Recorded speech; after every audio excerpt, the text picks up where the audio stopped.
Maybe ఒక వారం రోజులు వెళ్ళిపోతామేమో అనుకున్నారు. కొంచెం ఆలస్యం అయితే సర్లే ఏదైనా ఈ నెలలో వెళ్ళిపోతామేమో అనుకున్నారు. ఇదిగో అదిగో అదిగో అని అటు తిరిగి ఇటు తిరిగి అరణ్యంలో తిరిగి తిరిగి తిరిగి తిరిగి చివరికి 40 సంవత్సరాలు అయిపోయింది అరణ్యములో.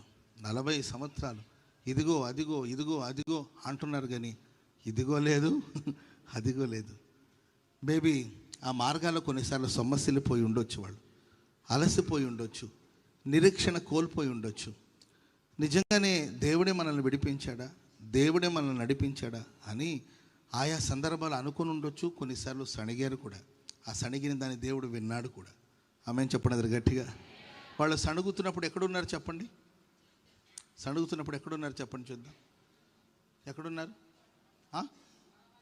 ఎవరి మధ్యన ఎవరున్నారు? ఇశ్రాయేలు ప్రజలు ఎక్కడున్నారు చెప్పండి? సణుగుతున్నప్పుడు ఎక్కడ? అరణ్యమని మీరు అంటారు. దేవుడు అంటాడు, ఒక తండ్రి తన భుజాల మీద తన పిల్లని ఎలా మోస్తాడో అలా నేను మోసానని ప్రభు చెప్పాడు. హల్లెలూయా. ఒక తండ్రి తన చంటి బిడ్డను భుజాల మీద కూర్చోబెట్టుకున్నాడు అనుకోండి, ఆడు మాట్లాడే మాటలు వాళ్ళ నాన్న చెవికి దగ్గరగా వినబడుతుంది. దూరంగా నిలబడి మాట్లాడితే ఆ మాట కొంచెం డిస్టెన్స్ ఉంటుందేమో, కానీ కొంచెం దూరంగా భుజాల మీద ఉండి వాడు సణుగుతూ ఉన్నాడు.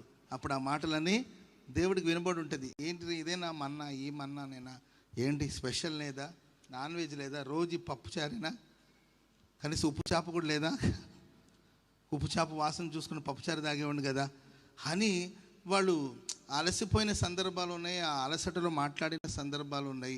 దప్పిక చేత అల్లాడిన సందర్భాలు చాలా చాలా ఉన్నాయండి. అయితే ఒక సమయం వచ్చినప్పుడు ప్రభు అంటాడు, ఇక చాలు. స్తోత్రం చెప్పండి అందరు గట్టిగా. ఇక అటు ఇటు తిరిగిన కాలము ఇక చాలు. ఇక మీరు పాలు తేళ్లు ప్రవహించే దేశాన్ని స్వతంత్రించుకోబోతున్నారు. చప్పట్లు కొడదాం అందరు గట్టి గట్టి గట్టి గట్టి గట్టిగా. హల్లెలూయా హల్లెలూయా.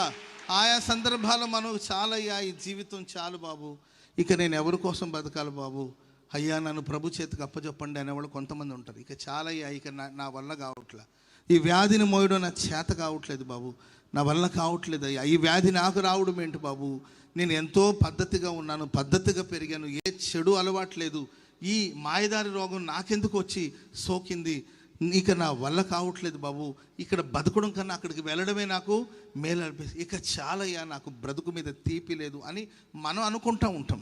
మన శ్రమలో ఆపదలో మనం అనుకోవడం వల్ల ఒరిగేది ఏమీ లేదండి. దేవుడు మనకు ఎంతకాలం నిర్ణయించాడో ఆ నిర్ణయకాలం మనం ఆ మార్గాలు సాగిపోవాలి. ఓ సమయం వచ్చినప్పుడు దేవుడు చెప్తాడు, ఇక ఈ అరణ్యపు అనుభవం చాలు, ఇక పాలు తేళ్లు ప్రవహించే దేశానికి మీరు వెళ్ళబోతున్నారు. స్తోత్రం చెప్పండి అది గట్టిగా గట్టిగా. హల్లెలూయా. మరి ఈ ప్రశస్త వేళ, ఈ ఉదయకాల సమయం ఎందరైతే ఇక్కడ కూడి వచ్చి జీవితంలో విరక్తి చెంది అలసిపోయి సొమ్మసిల్లిపోయి ఓటమి నీడలో కూర్చొని ఓడిపోయి ఓటమి పాలై అల్లాడిపోయి అవమానాల మధ్యలో ఏమి జరుగుతుందో తెలీదు, భవిష్యత్తు ఏంటో తెలీదు, పిల్లల బ్రతికి ఏమవుతుందో తెలీదు, వాగ్దానాలు అయితే ఉన్నాయి, మరి అది నెరవేరదో తెలీదు, కనీసం మన ఆ వాగ్దత్త దేశాన్ని చూస్తామో లేదో అనే పరిస్థితుల్లో సాగిపోతున్నారేమో. ప్రియుల కాలం పరిపూర్ణం అవుతుంది. ప్రభు అంటున్నాడు, ఇక అరణ్యములు మీరు సంచరించినది ఇక చాలును. ఆమెను చెప్పండి అందరూ గట్టిగా గట్టిగా. హల్లెలూయా. మీకు ఒక మంచి దేశాన్ని నేను మీకు ఇస్తాను. ఆమేన్. మోస్తున్నవాడికి బాధ ఉంటుందా? భుజాల మీద కూర్చున్నవాడికి బాధ ఉంటుందా? మోస్తుండేది ఎవరు? అమ్మ చంకన బిడ్డను ఎత్తుకొని వెళుతూ ఉంటుంది. చంకన కూర్చున్న బిడ్డకి ఏం బాధ ఉంటుంది చెప్పండి? ఏం బాధ ఉంటుంది చెప్పండి? అమ్మ వేగంగా వెళుతుంది. ఎందుకమ్మా అంత స్పీడ్గా వెళ్తావు మమ్మీ, స్లో మమ్మీ అంటాడు. ఎందుకంటే వాడికేం బాధ, అసలు వాడికేం బాధ అండి, వాడికి పెద్ద బాధ ఏముంటుంది. అర్జెంటుగా వాళ్ళ అమ్మ బిడ్డను ఎత్తుకొని, లేకపోతే తండ్రి భుజాల మీద ఎత్తుకొని, తల్లి బిడ్డని కౌగిట్లో ఉంచుకొని వేగంగా నడుస్తుంటుంది. ఎందుకంటే ఈ బరువును మోసుకుంటూ వెళ్ళాలి కదా, బరువే కదా వీడు. ఇంటికి వెళ్ళిపోతే వాడిని దించొచ్చు కిందకి దించొచ్చు, వాడు ఏదో సేఫ్గా ఉంటాడు. బజార్లో, అరణ్యంలో, మార్కెట్లో, షాపింగ్ మాల్లో ఎక్కడ తప్పిపోతాడని వాడిని చంకనెత్తుకొని ఆ తల్లి తొందరపడతా ఉంటుంది. ఎందుకమ్మా అంత తొందర అంటాడు పిల్లోడు. ప్రియులారా, బరువులు మోస్తున్న దేవుడికే తొందర ఉంటుంది. తొందరగా తీసుకెళ్ళి మనకు ఆ వాగ్దత్త దేశంలో చేర్చాలి. స్తోత్రం చెప్పండి అందరు గట్టి. ఎందుకంటే ఆయన భుజాల మీద మనల్ని మోస్తున్నాడు. కాబట్టి ఈ ప్రశస్త రాత్రి ఏదో ఇబ్బందులు, ఏదో పోరాటాలు సాగిపోతున్నారా? నా దేవుడు మీకు చేసిన వాగ్దానాన్ని నీవు స్వతంత్రించుకునేటట్లు ఇరుకుల విశాలతను దేవుడు కలిగించి వాగ్దానాలన్నిటినీ జీవితంలో నా దేవుడు నెరవేర్చునుగాక. నీతో చెప్పినవన్నీ నా దేవుడు నెరవేర్చునుగాక. నీకు చెప్పిన మంచి మాటలన్నిటిని దేవుడు నెరవేర్చునుగాక. నీ పట్ల ఆయన ప్రణాళికలన్నీ నెరవేర్చబడునుగాక. హల్లెలూయా. రూతమ్మకి ఏముందండి, వచ్చి బోయాజ్ కాళ్ళ దగ్గరకు వచ్చి ఏంటండి ఆయన వస్త్రపు చంగుని మీద వేసుకుని ఆయనకి అతని బాధ్యతని గుర్తు చేసింది. రూతు వచ్చి తన బాధ్యతని ఆయనకి తెలియచేసింది అంతే. ఆ తర్వాత ఆమె సరేమ్మా అని చెప్పి దుప్పటి పరువమంటే దుప్పటి పరిస్తే ధాన్యాన్ని పోసాడండి. దాన్ని నింపుకొని నెత్తిని పెట్టుకొని శుభ్రంగా ఇంటికి వెళ్ళిపోయింది. ఇంటికి వెళ్ళి శుభ్రంగా ఒడ్లు దంచిందో లేకపోతే గోధుమలు దంచిందో పిండి చేసి అర్థమండి పిండి చేసి రొట్టె చేసుకునిందో. ఆ గోధుమ పిండితో ఇంకేం చేయవచ్చు, దోశలు వేసిందో, ఆ తర్వాత రొట్టెలు చేసిందో, పూరీలు చేసిందో, ఏంటండి కూరలు చేసిందో.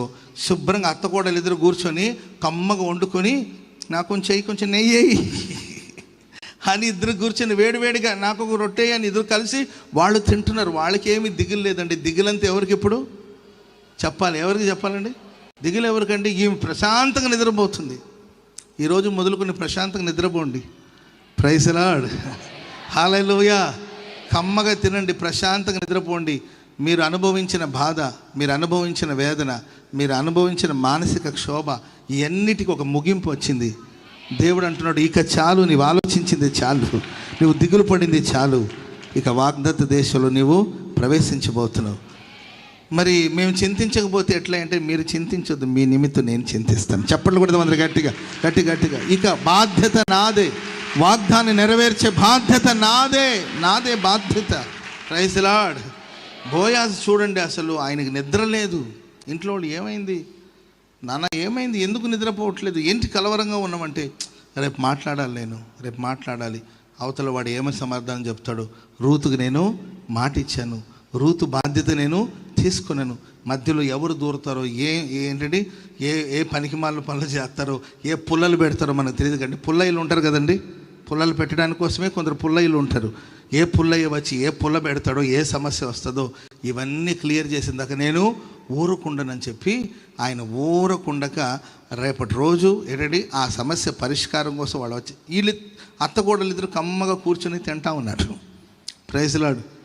అత్తకోడలు ప్రశాంతంగా ఉండండి, వాళ్ళు బాధలు వాడు పడతారు కదా. Praise the Lord. మీరు ప్రశాంతంగా ఉండరు, వాళ్ళని ప్రశాంతంగా ఉండనివ్వరు. అత్తకోడలు ఇద్దరు కమ్మగా వండుకొని తింటా ఉన్నారు. బోయాజు ఆ ఊరి గవిని దగ్గర కూర్చొని పెద్దల్ని పోగు చేసి ఏ పెద్దల్ని పిలిపించాలి, ఎవరెవరు ఫేవర్గా మాట్లాడుతారు, ఎవరెవరు రివర్స్గా ఉన్నారు అవన్నీ చూసుకొని తనకు ఫేవర్గా ఉన్న వాళ్ళందరూ పోగు చేసి, మరి ఇంకొక వ్యక్తి ఉన్నాడు కదండి రూతు జీవితంలో ప్రవేశించడానికి, ఆ వ్యక్తిని పిలువనంపించి మాట్లాడి క్లియర్ చేసి, ప్రియులరా రూతుని యేసుక్రీస్తు వంశావళిలో చేర్చాడు. చెప్పండి కూడా అందరూ గట్టిగా హల్లెలూయా. నీవు అనుభవించిన బాధ చాలు. అరణ్యము చుట్టూ తిరిగిన కాలం ఇక చాలును.